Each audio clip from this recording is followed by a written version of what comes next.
Welcome to the Toffee Blues, your source for all things Everton, and welcome to a show where we're going to be reacting to the very sad news that Lucas Digne suffered an injury to his ankle and he's going to be out for what's apparently around 2 months with a ligament injury.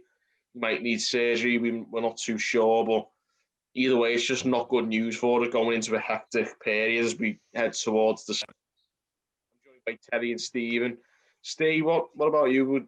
What does this mean for us now, losing Lucas Digne to a sort of semi-long-term injury? Yeah, well, he's been one of the best players this season, hasn't he? Like, he showed in the Fulham game why he's so valuable to us, and to lose him, like, you know, maybe taking away Richarlison, he's probably our most important player. So I think it is a massive loss, obviously. And Nkunku's there ready to come in, but he's as good as he's been in the games. I don't think he's you know, Lucas Digne, he's a top class player, and he'll be terribly missed, and for 2 months as well, during such a busy period all the way through Christmas, and the amount of games we've got, and then also going into January, not knowing if he's going to be back early, if it's going to be later on. It's a massive loss. It's just a real kick in the teeth having, like, obviously missed Richarlison. We saw how much that damaged us last month. Terry, how badly is this going to affect us? I mean, very badly, isn't it? But I'm used to it now. Like, every single season, we seem to lose a key player. Like, you know, last season we lost the 2 starting midfielders. It was Gabaman straight away and Andre Gomez, and we never get short-term injuries. Typically, we always get long, you know, killer ones that take players out for chunks of the season. And, you know, ankle ligament damage, I'm not an expert, but I don't think 2 months he'll be back. I think it's a minimum of 2 months. It'd be more like 3, based on, you know, other players who've had, you know, similar injuries. So it's a kicker. As you say, it's just something we're used to now as Evertonians, and, you know, we're going to miss his attacking contribution as well. You know, 2 assists against Fulham. You know, he's our biggest chance created in the team. One of the you know, what I consider to be the big 4 players in the team. You know, the 4 players who are not replaceable. You know, Lucas Digne, Richarlison, Calvert-Lewin, and James Rodriguez. Everyone else, I think you can get by without, after a fashion. One of them, you're not going to replace them, as we've recently saw with the 3 games with Mr. Richarlison. What can you do? Every club gets injuries. People are getting them a lot this season due to the fixture pile-up. It's just something we're going to have to deal with. And Niels Nkunku has looked promising in the Europa League games. Obviously, he's on a patch on Lucas Digne, but opportunity there for a young player to come in and stake his claim. I think we're probably going to... Well, I wouldn't be surprised if we stuck to the 3 at the back model now with that injury, and that might give Nkunku a chance to show his you know, his ability going forward, which has looked promising so far.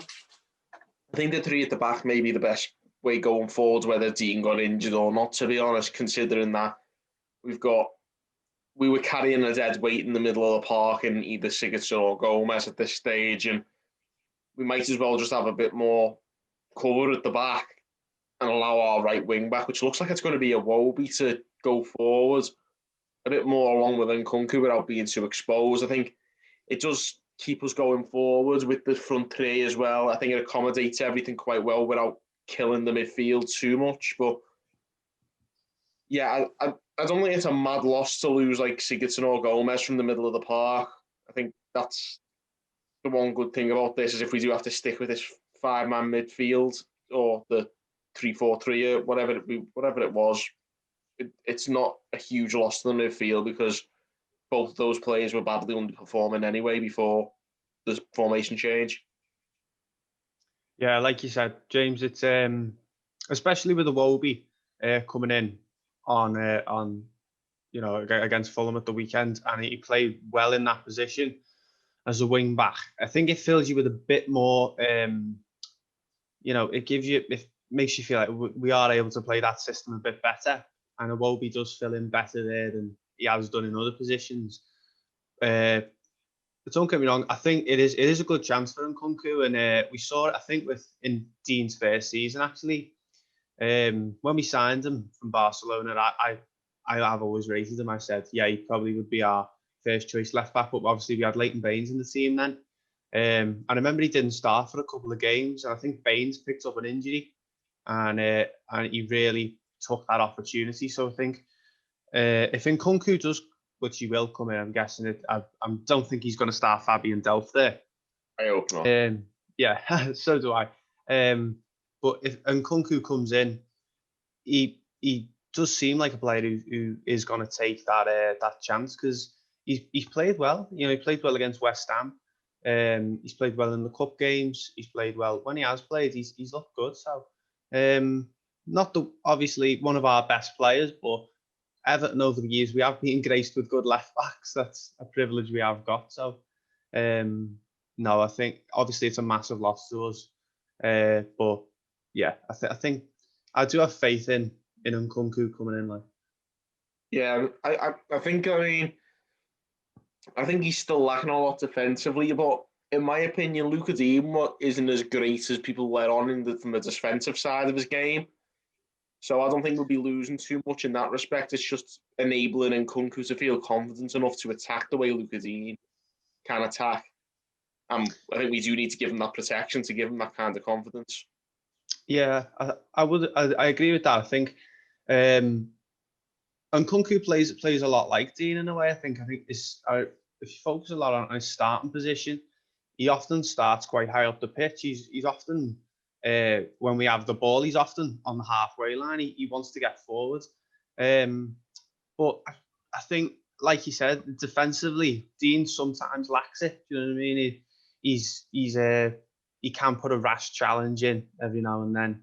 He can give the ball away every now and then. We saw it on against Fulham at the weekend. He was skinned by Adam Lookman for their goal, but he's still one of our best players. And I think Nkunku, he can come in, and if he takes this opportunity, it's a massive opportunity for him. Yeah, I mean, with that in mind, what does this sort of change in terms of the team dynamic? Because obviously Dean's quite an important cog in the machine, where it gets the best out of James Rodriguez with his passing range. And will Rodriguez maybe be able to still play his best game without Lucas Digne? Well, he's obviously, we know how good the link up with is with them. We've seen it a lot of times this season. I think on Saturday, I've got my predicted lineup here. I think we could see Rodriguez in the number 10 role, rather than out wide. I think because I do think Ancelotti will favour the 5 at the back with the wing back. So, maybe with Allen and Decore sitting in midfield with Rodriguez just in front, behind a 2 up front. But I think Rodriguez is a world-class player. He's not the type of player that's going to rely on other players too much. I think he knows how to drag us out of a bad situation. So, yeah. Yeah. So, Terry, going forward, do you think we'll have enough to ride this storm? We'll have to. It's the top and bottom of it. We've dealt with big injuries before and not really dealt with them very well in recent years. But this is what we've got a top manager for. Like, Marco Silva, I think, lost his job because of the Gomez and Gbamin injuries. Completely changed the way he wanted to play, the way his team was going to be set up. I don't think Ancelotti will struggle like that. He won't struggle to the degree that Silva would have. But we're just going to have to get on with it. Like, it's one of the players you just, I saw someone else say on Twitter, why is it never like a Sigurdsson gets this injury in training, or someone you don't really care for, you don't really like? Why is it always a key player? But we'll cope. Like, as I said before, he's one of the 4 players who are practically irreplaceable in the team. But the only upside is it's going to grant an opportunity to a young player. It's not as if say Calvert-Lewin gets injured, you're giving it to Tosun. Yeah, Tosun's going to come in. You know what you're going to get. It's not going to be as good. there's no way Niels Nkunku is going to be as good as Lucas Digne when he comes into the picture, but it could be the making of him. When we didn't replace Lukaku, Dominic Calvert-Lewin got thrown in, and all right, he didn't do anywhere near as well then as he has ended up being now, as well as he is now. But Nkunku, we could be looking back in 3 months' time and go, God, that was the making of him. He really came to life then. So we'll see. It's an opportunity for a young player. We don't know much about. What we have seen has been promising. A little bit suspect defensively, but going forwards in the League Cup, it's been great. So it could be an opportunity for him. So we'll have to just wait and see. Yeah, also sorry, James. Just thinking there as well. If Ancelotti decides to leave someone like Sigurdsson out, there isn't a real captain in the team. With Seamus Coleman out, and obviously Lucas Digne would have been, he's sort of taken up like a vice captain role, hasn't he? He sort of seems to take the armband when Coleman's not there. And I'm looking at who could play.